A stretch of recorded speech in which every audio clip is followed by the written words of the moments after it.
So the next part for me was actually picking the bike, which at first was pretty hard.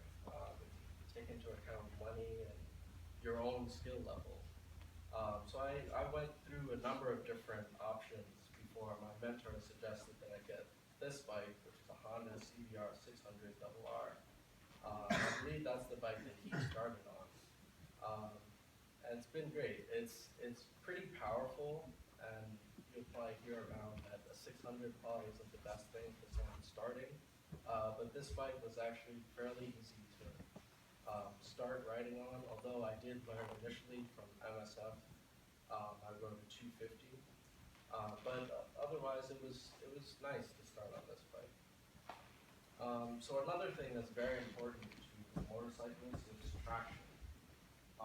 So on a motorcycle, you have your front brake, which is up here, and that has about 70% of your braking power. And the rest comes from the rear brake here, which doesn't do a lot. So mostly you're braking with the front brake. And riding these types of motorcycles and keeping traction and all of that is something that's actually pretty hard to do.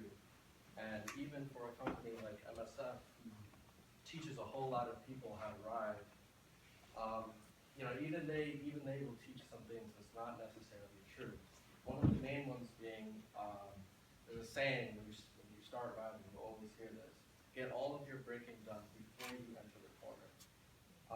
And that is because when you're accelerating or when you're braking, the weight is transferred either to the back wheel for acceleration or the front wheel while you're braking. The front wheel, as you can see, is significantly smaller than the rear. That means that the front wheel will always have less traction no matter what. So if all of your weight is on the front wheel with less traction, while you're turning, you're most likely going to lose traction. And that's why they tell you to finish your braking before you enter a turn.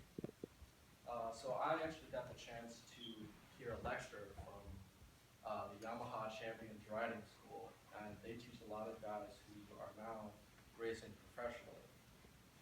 And one of the things they were talking about is this issue of braking.